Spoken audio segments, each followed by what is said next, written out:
Hey Gators and sports fans, get all your Gator talk, news, analysis, and opinions on the Pod Up with Matthews in the Morning podcast. Find us on your favorite podcast platform or watch us on Facebook Live between 8 a.m. and 9 a.m. every weekday. Pod Up, because we are Gator fans. So say it's great to be a Florida Gator.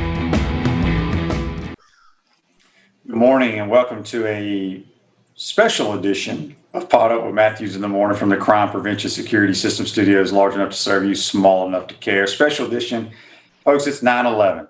That was a long time ago. 9/11 happened. I want to know where you were when 9/11 happened. JC is going to join us on the Yes, sir. Good morning, JC. How are you? Yes, good morning. Good to see you again. Where were you at 9/11? Yeah, 9/11 is, it's one of those events where obviously you know exactly where you were. I would think you would. And where I was that day was just walking into work. And in 2001, the technology of having a television broadcast be able to come through the computer that you work, your workstation. I worked at a financial firm called Morgan Stanley. And I'm walking in and I have the computer up because we never turn our computers off. And the screen was on. And I had it on CNBC. So I walk in, and sure enough, there was a big black hole in one of the World Trade Centers at about 8:45 in the morning, and I'll never forget it. And I looked at that, at the guys who were watching their TVs on their computers, and I thought to myself, well, what is going on in New York City? A plane must have flown in there, or something must have exploded in that building. And so it really, really hit me when I knew that it was an intentional attack when the second plane came in and hit the second building as it was flying. And when I actually saw that happen live because I was watching the television in the office, and I knew that at that point there was an attack. And my children were, I think, as yours were, because our kids are the same age, 6 and 2. I believe it was close to 6 and 2, almost 2 years old. Sam was. So that's where I was. I was at work, and the rest of the world changed from there. Yeah, I'm trying to remember. Do you remember if it was a Monday or Tuesday? I want to say it was a Tuesday. I want to say it was a Tuesday. The reason I asked that is because I know exactly where I was. I was with the Bears at the time. I was at my town home, and it was one of our it was either a day off because I had not gone. I was eating breakfast, watching the news when all this unfolded. Yeah. And usually on Mondays after games, you come in a little later. Tuesdays you don't go in at all. So I know I was at home. Yes. Yeah, it was, and living in a big city, although we lived on the suburbs of the city, it was some scary times because, we all thought they were targeting major cities in the U.S., but just a horrible day, no question about it. But I remember exactly. I was sitting there eating breakfast, watching, one of those morning news shows. And it was a Tuesday, so it was my day off. That's right. It was a Tuesday. So that's why I was at home. Did you have the TV on, and did you actually see video of the second plane hit the tower? Yes. And then, of course, then there came the Pentagon.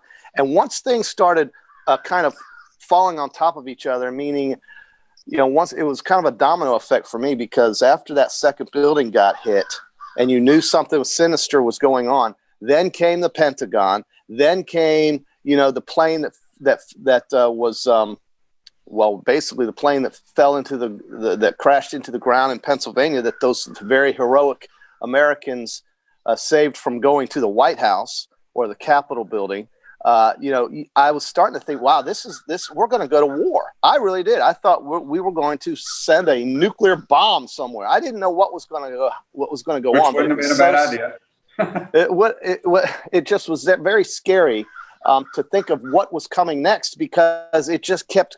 There were two more things that happened after that second building was flown into, and it was a coordinated attack. And we didn't live through Pearl Harbor, so it was one of those things that you just had no idea what was going to happen. And so, I just hope that the kids today, and certainly the ones that weren't alive then, understand what that day was about or what happened after that. And the pictures of people falling out of the World Trade Center, pictures of all of that destruction and death, that doesn't leave you when you're living through it. And those who didn't, I hope the young kids understand the proper history behind that and why it happened and what happened. Yeah, no doubt about it. So, JC, unfortunately, folks, we were supposed to have Reggie McGrew join us today. His schedule got changed around. He's on the strength staff at the University of Florida, so we will get him lined up in the future. But just want to let everybody know that Reggie had to reschedule on us. Gators are trying to get bigger, stronger, and faster. Yeah. Crank stuff. JC, a lot of sports happened last night. Before we get and things of that nature, I want to get your thoughts on some of the most ridiculous comments I've ever heard from any journalist as long as I've been alive. If it's between Dak Prescott and what Skip Bayless, who I believe is with Fox now, talking about how Dak was a coward for coming out, talking about depression, his mental health.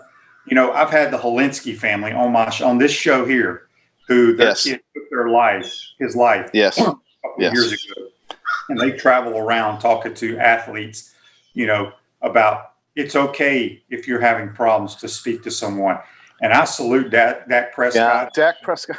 It was awesome for him to do that. And for what Skip Bayless said, he should be ashamed of himself. Well, it's Skip Bayless.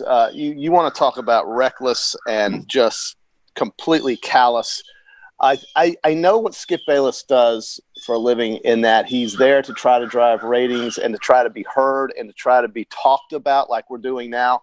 But the thing with Skip Bayless is that those comments were so insensitive to what a person could be living through without knowing anything. And the idea that a quarterback in the National Football League or a truck driver or anybody shouldn't have these feelings because his brother killed himself is just outrageously in poor taste. And I don't know why he felt the need to criticize Dak Prescott in that manner, because, wow, he's the Dallas Cowboys quarterback and Skip Bayless works in Dallas. I don't know what his problem is with Dak Prescott, but it almost feels like he had some other issues with Dak Prescott to be able to say something so reckless and callous like that. And I feel awful for what happened with Dak Prescott's brother, Jace. He did it. He killed himself. It's a horrible thing, and it's certainly understandable that it would affect the family member. And I don't care what he does for a living. It was a horrible thing to have to live through, and that's what Dak is trying to do as a leader: be real and be genuine and be somebody who could be shown as a guy who's in charge of an organization like the Dallas Cowboys. I think it showed strength that Dak would talk about this and even be in a public forum about suicide prevention and depression and things of that nature. And I just think Skip Bayless really showed us what he's all about. And I don't have much to say about Skip Bayless. Yeah. And, a lot of it had to do with Dak's brother taking his life, but Dak said that he had been struggling through this pandemic, which it's true. It's there's so many, and I know for a fact, so many collegiate athletes have had to have mental health counseling, because when you're used to doing something on a daily basis and being scheduled and knowing what you're supposed to be doing and where you're supposed to be, and that's all taken away from you for 5 or 6 months, and there's uncertainty too if you're still going to be able to pursue your dreams. There's been a lot of college athletes around the country that have had issues, and they've had to have people on their campuses meet and talk to these kids, and there's nothing wrong with that. And I'm sure it's been like that in the real world as well, with people that their jobs have been affected by it. So, it's hats off to Dak Prescott. I thought it was awesome. And basically, Skip Bayless is a coward and a moron. It's that simple. Well, yeah, I agree. And I didn't mean to understate the effects of what the virus has done to families and certainly to victims and people who have gotten sick and how that's affected their family members. But I just think that, this has been one of those years that you're never going to forget. And it's certainly been a year that I think once New Year's comes on December 31st, people will be very happy to watch 2020 leave and 2021 to come in. Having said that, a lot of good things have happened in 2020 as well. And you have to find where those good things have come out from because of the adversity that people are going through. And I think one of the good things that's coming out of this is our awareness and things that we have to do to change our lives to make sure that we keep ourselves safe. And so, Skip is he's just a fool, and I'm just glad that Dak has the fortitude to come out and show what a real and genuine person is, and that doesn't mean you are not that kind of person if you sign a contract for $33 million or if you are the quarterback of the most famous football franchise in sports. None of that is really important when it gets down to what Dak Prescott's talking about here. Yep, no doubt about it. We're speaking with John Cornell here, JC on the Titan Tomorrow hotline. If you're just tuning in, we're scheduled to have Reggie McGrew later in the program. Reggie had to rearrange his schedule today due to some lift times for the Gators. He's on their strength staff, so we'll get him in the future. But JC, let's jump to some football. Sports, A lot of sports on TV last night. You had the hockey playoffs, you had NBA playoffs, you had NFL kicking off. The first Power 3 team played last night, the Miami Hurricanes. First of all, let's talk about the Miami Hurricanes. Yeah. I don't know if you watched Power 3 a little bit here and there. They didn't look that impressive to me. And I know it's week one, no spring ball, got a new quarterback, a new coordinator. He's a huge upgrade than what they've had at the quarterback position, De'Aaron King. I think they will get better, but UAB played them a lot tougher than I thought they would. They did, and UAB is coached very well, and they're a team that doesn't have the obviously the talent or maybe the material that some of these Power 3 teams that you talk about have. And it's Power 3 now. The hell with those other two guys. That's right. Yeah. Well, listen, the players and teams in the Big Ten. Maybe we'll touch on this a little bit later, specifically with what Ryan Day said yesterday at Ohio State, but these guys want to play, man. It's the administrators that are keeping them off the field. But back to Miami, I thought Miami looked a lot more disciplined. I didn't see a reckless team out there just kind of haymakering around, and it felt kind of eerie to me with them playing in that game in virtually an empty stadium. And it's a big place. It's got a huge overhang, which keeps things. I mean, it's really kind of eerie to watch these games with nobody in the stadium. Well, I guess we're going to have to get used to that. Now, the Kansas City game, there were a pretty good amount of people, at least there seemed to be, because they were loud. But in the Miami Hurricanes game, you saw a team that I think is trying to get down to some basic fundamental football in that they didn't try to show or do too much. They were very kind of vanilla, if you will. And I think King is a huge upgrade at that position for them, and he will get better. And certainly I think as we go here in the subsequent weeks from now, I think QB you'll see offenses a little bit behind defenses, and that's typical, I think, during the early parts of the football season. So even though they've been practicing for what seems like forever, in 2 weeks we're going to see what the SEC's got to offer. But I'm glad that the ACC games are starting. I'm looking forward to that Florida State game with Georgia Tech. Is it tomorrow, QB? It is tomorrow, right? So that's good. And I thought Miami looked okay. I mean, I don't want to be too critical in a first game with everything everybody's gone through, but I'll agree with you. It was kind of a vanilla performance, but you don't really have to do a whole lot to impress people when you're playing UAB. Just outscore them by a couple touchdowns, and that's exactly what they did. Well, I guess the thing that I wasn't impressed with was Miami's defense. UAB went up and down the field a lot on them. We got a Facebook Live comment here brought to you by Melvin Law, where you matter most. Brent says Miami's O-line still needs some work, and they do. But I agree with you. It was first of all, maybe it's the ACC network games. Right. Just I watched. I was waiting on the game to come on, and they do their little. It's not Peter Burns, it's not Doring, it's not Chiswick. They got some dude I've never heard of, and then they got CJ Manuel, Mark Richt, and two other dudes I have no idea who they are. And it looked like we threw together some production over here, if you old high school and put it on. I just wasn't impressed with it, and we knew there's never an atmosphere in Miami unless Florida State's playing them. But it was really strange watching that game for whatever reason. It I had more fun watching Marshall play Eastern Kentucky. Right. It felt kind of like a JUCO game almost. And I've seen a few of those actually. And it just was too quiet and too laid back. And you're right about the commentators. You know, you remember those 12 o'clock Jefferson Pilot games before it was whatever it is now. And we were thinking, wow, football at 12 o'clock. Or maybe it kind of reminded me also of some of those Big Ten games when you would have Purdue play Northwestern at 12 noon. And it was just trying to warm you up for that 3:30 kickoff in the SEC.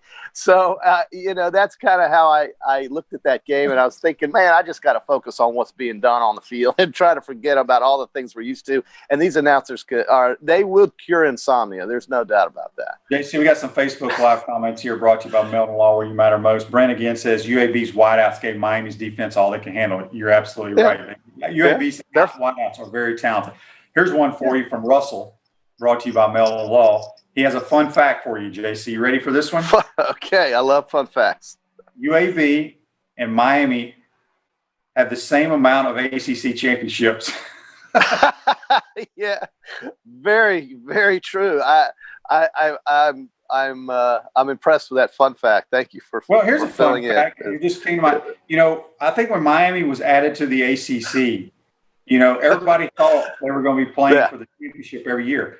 Have they even played for it? Maybe once? No. They've never played. They have not. And I know this because they stuck Miami and Florida State in separate divisions, right, to try to get them to meet in an eventual ACC championship game, which just hasn't transpired. I mean, how many coaches has Miami been through since all of this started? And I just it's funny how it all backfired on them, because that's what the ACC was hoping for. And I guess you could try it, but that's why they didn't put them in the same Atlantic and Coastal division. Well, they put them in two different divisions. Yep. And didn't they do that? They did put them in two different divisions, right? I think. I'm pretty sure they did. I think it was last week, JC. I had somebody, I can't remember who it was. It was a sports journalist from South Florida. It was Matt Baker from the Tampa Bay Times. And we were talking ACC football. And I was like, can you name who's all in the Coastal and the Atlantic? Right. And he had trouble doing it. He covers the damn teams. It's the most confusing thing ever.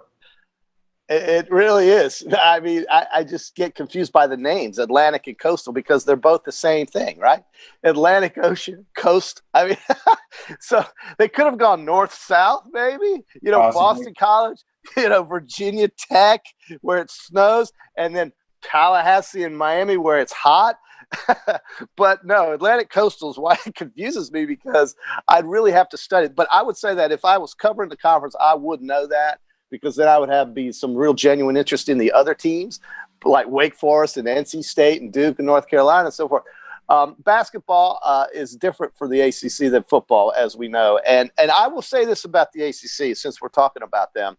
I give John Swofford probably the most credit of any of the commissioners when we came out in, I guess it was August, or maybe it was right before August, and he said, we are playing football. This conference will do it right now, and right now. You know, he was structured. He said, we're going to do it. They did not cave to what the Big Ten and Pac-12 wanted to do. And right after that happened, Greg Sankey followed. And that's why I consider John Swofford a true leader in this case, because nobody knew what was going to happen or what was going on or what the plan was. More importantly, there was no plan. And he finally came out and said, this is going to be the plan. This is how we're going to do it. And this is what we're going to do. And this is when we're going to do it. That's what I thought was leadership. I give John Swofford a lot of credit for that. There you go. We got a text on text line. It comes from Daryl. Daryl says, every year Miami is supposed to be back. Same old excuse. We will see. I mean, I think they're better than we're last. They are. They are better. Games. They're not that. Yeah, they're better. Refresh your vehicle and your brand with a vehicle wrap from Wrap Spot. September is your lucky month at Wrap Spot. Mention promo code Shane and receive 13% off your vehicle wrap. Speaking with John Cornell, JC on the Titan More Hotline. Again, if you're just tuning in, not going to have Reggie McGrew today. Schedule got changed for him in the weight room. He's probably got those boys squatting and power cleaning right now. There you go. Basic news and notes also in college football. The Gators wide receiver Justin Shorter, the transfer from Penn State, who is enormous. Big old dude. Yeah, big guy. he's cleared to play. So he will definitely Awesome. help the wide receiving group there as well. Yeah, that's cool. JC, we're going to take our first time out of the program. When we come back, let's talk a little NFL. We kicked it off last we'll talk night. NFL. Your thoughts on the game, what's going to happen this weekend. At Center State Bank, we put business first. We're the largest community bank in the state of Florida and understand that small businesses need a community business partner that they can rely on. Center State has 5 convenient Alachua County locations to serve you better. Center State Bank, member FDIC. When we come back, we'll continue our talks. We'd love to get your Facebook Live comments. You can text us. Just talking sports today with old JC here on Caught Up with Matthews in the Morning from the Crime Prevention Security System Studios. We'll be right back. Hey Gators, this is Coach Steve Spurrier. Caught Up with Matthews in the Morning. We'll be right back after this commercial break. We want to take this moment to thank all our sponsors who keep the show going and pay the bills. Our gridiron sponsors are Crime Prevention Security Systems, large enough to serve you, small enough to care. Titan MRI, Gainesville's only locally owned and operated MRI facility. Gainesville Turnover Specialist. Meldon Law, where you matter most. Peachland Dental, Gator Nation's first choice for dentistry in Port Charlotte. Celebration Point Town Center. Center State Bank. Chris Doring Mortgage. Our touchdown sponsors are Campus USA Credit Union, The Digital Mortgage Guy, Adams Ribs, Doreen Wiebe Realtor, Caldwell Banker MM Parish, Gator Dominoes, Celebrate Primary Care, Davis Gainesville Chevrolet, Miapa Latin Cafe, Rap Spot, Okido America, Gators Dockside, Radware, Style Cuts, Ironwood Golf Course, TB Financial, Meadowbrook Golf Course, Dar Shakow Insurance. Again, thank you for all the great businesses that support the show. Please remember, if you like what we are doing here, thank our sponsors and support the businesses that support us. Well, I'm excited that Welcome back to this Friday edition of Caught Up with Matthews in the Morning from the Crime Prevention Security System Studios, large enough to serve you, small enough to care. Got John Cornell joining us on the program this morning, just talking a little football. I want to mention again, Reggie McGrew will not join us today. Scheduling conflict. We will get him later in the year. JC, what did you think about the NFL game last night? Did you think it was a normal game watching, Collinsworth and Al Michaels, or was it weird to you? No, I think they did the best they could to try to make it seem as if nothing's different, and obviously things are. I thought the Chiefs did a great job of getting folks in the stadium. The fans did a great job of trying to create the best atmosphere who were able to watch the game, and I was impressed with the number of folks that showed up. Of course, they are the Super Bowl champions, and at some point when we get to more normal times, I'm sure they'll have an even bigger celebration for that team with a full You're only stadium. allowed so many people in the stadium. Right. If I remember correctly, there's only 2 NFL teams that are allowing people in the stands. It's the Chiefs and the Jaguars. Yes, and I see that, and I think other teams might change their policies going forward, maybe not, but to me, the Chiefs pretty much picked up where they left off. You've got a quarterback who is. It almost seems like he can drive a team down the field whenever he feels like it. You've got a team that's got, I think, a better running back situation with Clyde Edwards-Helaire. Joining Darrell Williams in the backfield. Sammy Watkins looked very active last night. Tyreek Hill is always going to be a real pain to try to cover. They were doubling Tyreek most of the game, so that's freed up some of these other guys, including our guy Robinson for Kansas City.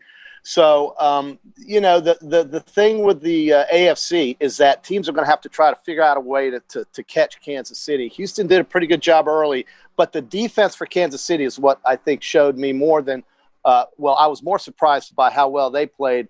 Deshaun Watson, QB, is the second highest paid quarterback in the NFL. Now, I think he's a great player. I don't think he should be the second highest paid quarterback in the NFL. I don't think he should even be close to the second highest paid quarterback in the NFL. And that's Houston making, I think, a commitment to a guy who still has more to prove to me if I own that organization. And so Houston is better with David Johnson running the football. Houston is better defensively, but it's hard to deal with Kansas City. They are just so good on the offensive side of the football. And as long as Mahomes stays healthy, I don't see anybody in that conference, and I know it's a long way. But if I said, QB, I'll take the field and give you the Chiefs, you would say? Well, I agree with you, but a couple of injuries here and there. Here's the thing about the Chiefs. So you take the field? You would take the field? I don't know what I would do, JC. I'm moving on to another point. Okay. The Chiefs, here's what the Texans tried to do last night to the Chiefs. You know, Patrick Mahomes was somewhat pedestrian last night. Would you agree? Yeah, but he's still effective. He played very well. He was 24 of 32 for 211 yards and 3 touchdowns. His rating was 123.3. But the reason that was the case is they try to play this soft zone or soft man, everything in front of you, and make them drive the length of the field.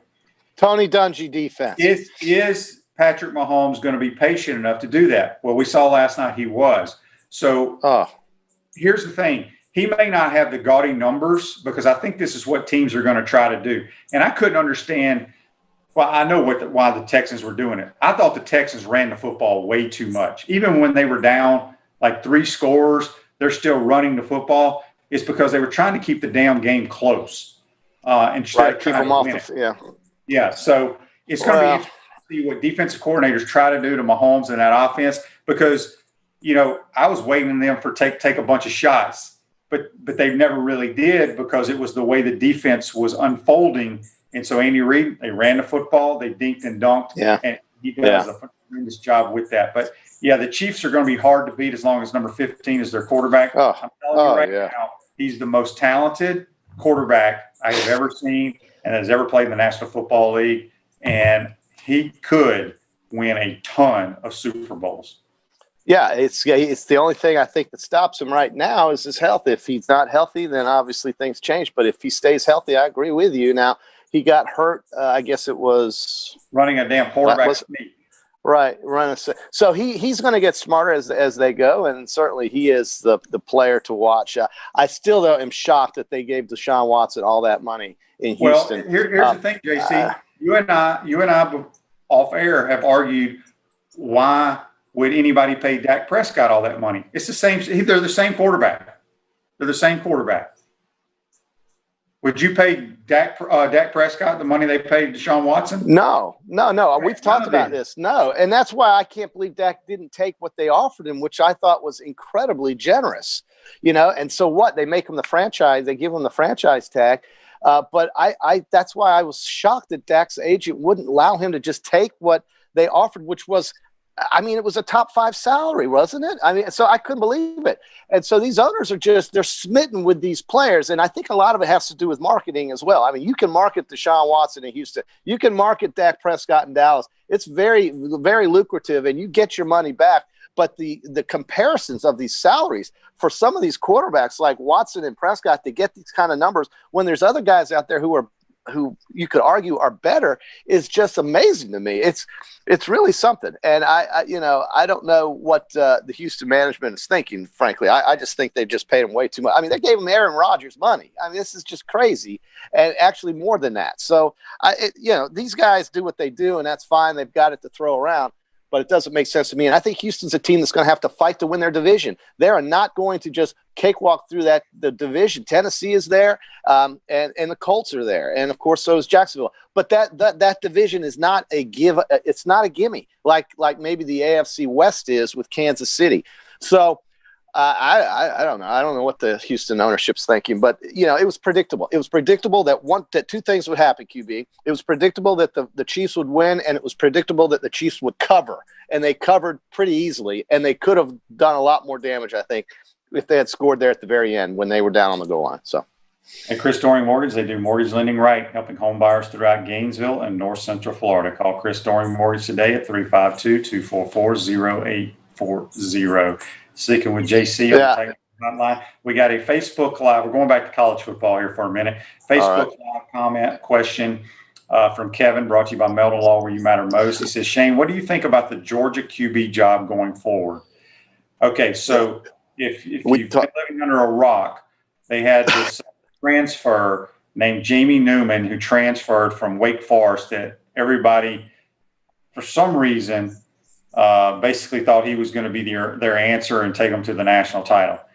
I was never sold on Jamie Newman. My thoughts on Jamie Newman, why he is now opted out, is because I don't think he played well in scrimmages up there. And I feel like he was being beaten out by the transfer JT Daniels from USC, who fits more what Georgia wants to do. So, and I can't understand these NFL people, how they think Jamie Newman is going to be a top pick. I don't see it. He may last 3 or 4 years in the NFL, period. He may be a starter. I could be wrong. But my opinion is I ain't drafting him, maybe 5th round. So the reason I think he opted out is the writing was on the wall that he may not be the quarterback, and here you are, you transferring from where you were a starter to another program, and now you're not good enough to get on the field, okay? So will that hurt your draft stock? Probably so. So now he's just going to opt out.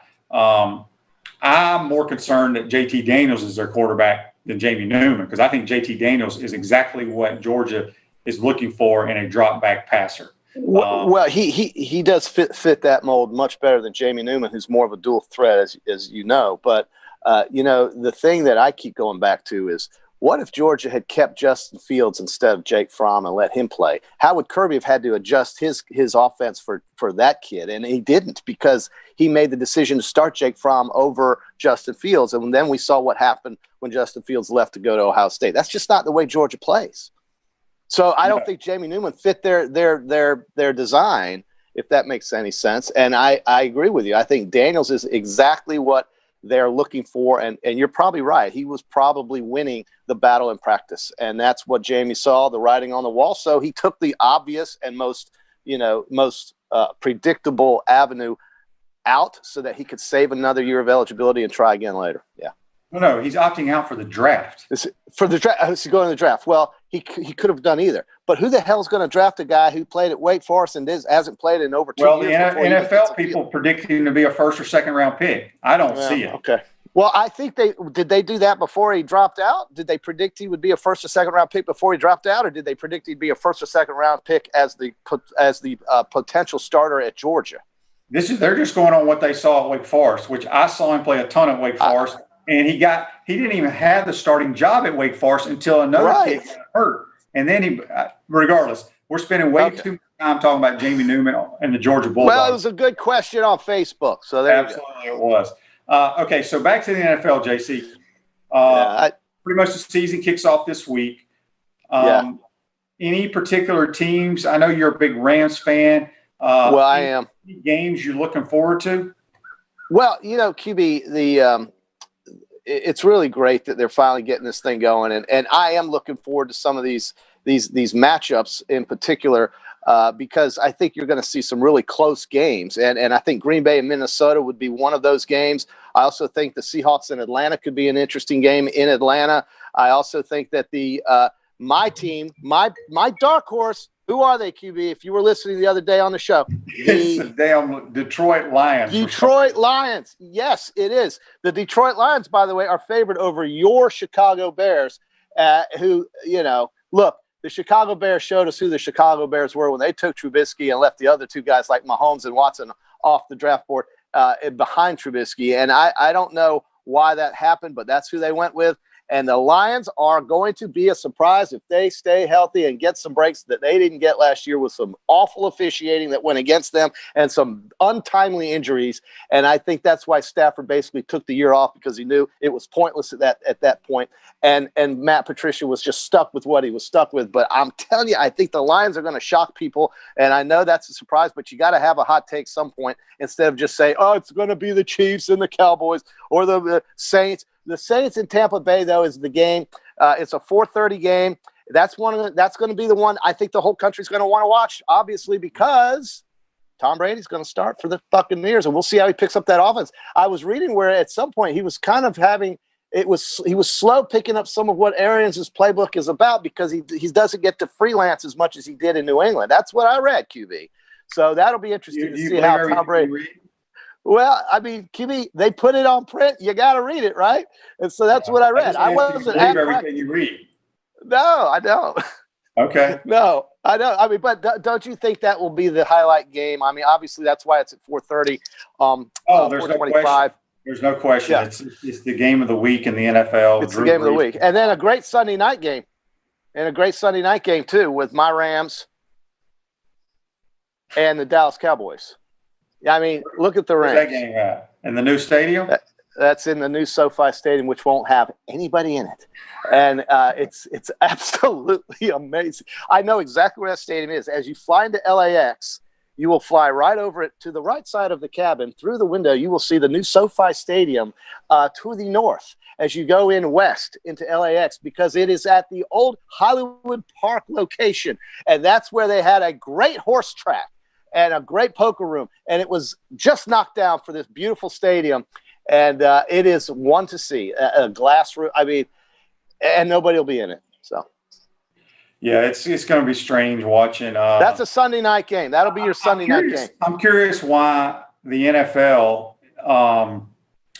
why they're not putting in the fans, the animated fans in the stands or cardboard or what have you, just to, how the NBA's done that down in the bubble. Yeah. Speaking of that, we'll come back to NFL or college football here in a minute. You're a big hockey guy. Hockey playoffs going on. Oh, so good. You understand. You can wake up and watch my show when JC's on, not even look at a scoreboard or a game and know who won the game. So the Dallas Stars won last night. Give us a brief recap. Sure. The recap was that the Dallas Stars were playing the Vegas Golden Knights. The series was tied 1-1. The Dallas Stars are not a team that's shown a lot of offense here in this particular series, and Robin Lehner, who is the goalie for Vegas, has a lot to do with that. But Vegas is just loaded with talent, very skilled team, and really has had Dallas's number since coming into the league just a few years ago. And the Stars took a lead. They were up 2-1. Vegas ties the game, and then 32 seconds or 31 seconds into overtime, Alexander Radulov, who is a forward for the Stars, hit a shot from the point that hit a pipe. It went right by the goalie's shoulder and hit the pipe on the right side. And instead of going that way, it went in that way. And Dallas takes a 2-1 lead. So that's a surprise. The Tampa Bay Lightning, of course, our wonderful Tampa Bay Lightning, they will be playing in Game 3 potentially without a couple of players. Well, actually, one player will not be playing tonight, and that's Alex Killorn, who is going to serve a one-game suspension for a hit he leveled on a New York Islander in the previous game. They are only playing with 9 forwards because Braden Point is not expected to play as well because he suffered a minor injury. He should be okay, though, for the rest of the series, but he may be held out tonight because they're up 2-0 in this series. So that's tonight at 8 o'clock, Game 3. The Islanders have to win to keep this series alive, and they should be favored to win because of the Tampa Bay's shortfall at the forward position without Killorn and potentially without Braden Point. Now, if Point comes and plays and he's effective, that should help Tampa immensely because they're only playing with 9 forwards. So that's hard to do. Good information, JC. NBA the Lakers take a 3-1 lead over the Rockets. Yeah, they're in charge. Can take care of the Nuggets. They're up 3-1, but you got a Game 7 tonight in the NBA playoffs. And I don't know. The other day, I don't know if anybody watched Game 6. Kemba was fouled. He was fouled. He was fouled with 4 seconds. Okay, Kemba Walker was fouled. Regardless of whether he was fouled or not, that's not where I'm going. You say what you want to say. Whether you want to watch the NBA playoffs, whatever. I watch it here and there when there's nothing else on. But that game the other night, I don't know if I've ever seen NBA play as hard as they played in that game. That's right. That's no crowd. I know. They go double overtime. Kyle Lowry, all these guys are laying it on the line, and it was cool to watch for me. I liked it. No, that was my impression too because I saw some incredible effort. Kyle Lowry just didn't miss. He missed nothing. Toronto, for that matter, missed nothing. But that game possibly could have been avoided. May not have even gone into overtime. The league admitted yesterday in their review of how the game was officiated, the league admitted that Kemba Walker should have been shooting free throws with 4 seconds to go to give the Celtics a potential lead. And it didn't get called. The foul was not called, but that was reviewed. It's too late to worry about now. Boston is in a dogfight with Toronto. It's a 3-3 tie, and these two teams could not miss the other night. And you're right. The effort was as good as it's been in any game that's been played. I certainly think we're headed for an LA final in the West, and I certainly think that the winner of the Celtics and the Raptors has a real good shot of making it to the finals. Well, to the finals? Well, they would make the Eastern Conference. They'll play the Miami Heat. All right, JC, we're going to take our final time out of the program. When we come back, we'll have a few more minutes and wrap up this show. You're watching and listening to Pod Up with Matthews in the Morning from the Crime Prevention Security System Studios. We'll be right back. Hey Gators, this is Coach Steve Spurrier. Pod Up with Matthews in the Morning. We'll be right back after this commercial break. We want to take this moment to thank all our sponsors who keep the show going and pay the bills. Our Gridiron sponsors are Crime Prevention Security Systems, large enough to serve you, small enough to care. Titan MRI, Gainesville's only locally owned and operated MRI facility. Gainesville Turnover Specialist. Meldon Law, where you matter most. Peachland Dental, Gator Nation's first choice for dentistry in Port Charlotte. Celebration Point Town Center. Center State Bank. Chris Doring Mortgage. Our touchdown sponsors are Pomodoro Cafe, Big Mills Cheesesteaks, Cornerstone Financial, McDonald's Gainesville, My IT Masters, Gainesville Neon and Signs, 84 Lumber, Tropical Smoothie, Chick-fil-A on Archer Road, Aver and Smith Personal Injury Attorneys, Orange Theory Fitness, PRP Regeneration Specialist, and Dowling Signs. Again, thank you for all the great businesses that support the show. Please remember, if you like what we are doing here, thank our sponsors and support the businesses that support us. Welcome back to this Friday edition on 9/11 of Pod Up with Matthews in the Morning from the Crime Prevention Security System Studios, large enough to serve you, small enough to care. Celebration points where the Gators come to celebrate with premium brands like Bass Pro Shop, Tommy Hilfiger, Hotel Indigo, Nike, Medici's, Regal Cinemas, and coming spring 2021, the HBC's new restaurant, Spurrier's Gridiron Grill and Visors Rooftop Bar. We will see you at Celebration Point, where the Gators come to celebrate. Got JC, Johnny Cornell, on the Titan MR hotline.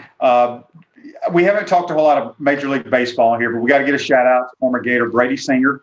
Went 8 2/3 of no-hit ball last night for the Kansas City Royals. What about that, JC? I think it's awesome. I mean, this guy's pitched now. That was his 9th start for Kansas City, and good for him, flirting with a no-hitter that late. And I think it was because of a shift that the defense made, that Kansas City put on, that allowed that to be a hit. And who knows if he would have been able to get the next, who knows if he would have been able to finish it out. But that hit was very late in the game, and it came really close. He's going to be, I hope, really a superstar for the Kansas City Royals. He was great at Florida, and it was great to see him, in his 9th start this year, early in his career, have something that exciting happen. He is only 2-4, but he's a quick learner, and he really showed us what he's capable of last night. It's a tremendous effort. Yep. This Day in Sports is brought to you by GTS, Gainesville's premier maintenance company. Whether you need carpet cleaning, JC, or expert painting, JC, your fence is mended, JC, or just a handyman, JC, call GTS 352-363-622. This Day in Sports, back in old 1999, JC, do you remember where you were in 1999? Oh, yes. I had a son. I had my second son that year, as did you. You had your first son. That would be my first son. I only have one. Yes, that's right. In 1999, the U.S. Open, women's tennis, which you've been watching, and you're going to give us a recap of. I have. Let me tell you what happened in 99 first. Serena Williams wins her first Grand Slam title, beats the world number 1, Martina Hingis, 6-3-7. Yeah, and since then, Serena has won 23 majors, and she was going for her 24th this weekend at the U.S. Open, and she lost to a 2-time Australian Open winner in Victoria Azarenka of Belarus. I'm sure you know where that is, QB. And Azarenka, Azarenka was really good. Lost the first set 6-1. Serena was on cruise control, headed for a finals matchup against Naomi Osaka. of Japan and America. And so it didn't happen because Serena, I think, just ran out of gas, and Azarenka was a better player. So Serena doesn't get her. She's failed in her last 9 majors. She has yet to win in her last 9. She's won 23, but she's 0 for 9 here in her last 9. Of course, had a baby. But Azarenka also had a baby, and Azarenka was the better player last night in sets 2 and 3, and now she goes on to face Osaka, who is a former U.S. Open player. It was a great match. That's why I stayed up so late. I actually had to watch that because it was a really good tennis, man. Those women are something else. The way they hit the ball, it's incredible. It's strange watching tennis with nobody in the stands, too. It's awful. Well, we have a Facebook Live comment here. Basically, fact brought to you by Meldon Law, where you matter most. Chris says Belarus is east of Poland, north of the Ukraine. Yes. Outstanding. Who was that? Who said that, Chris? Chris.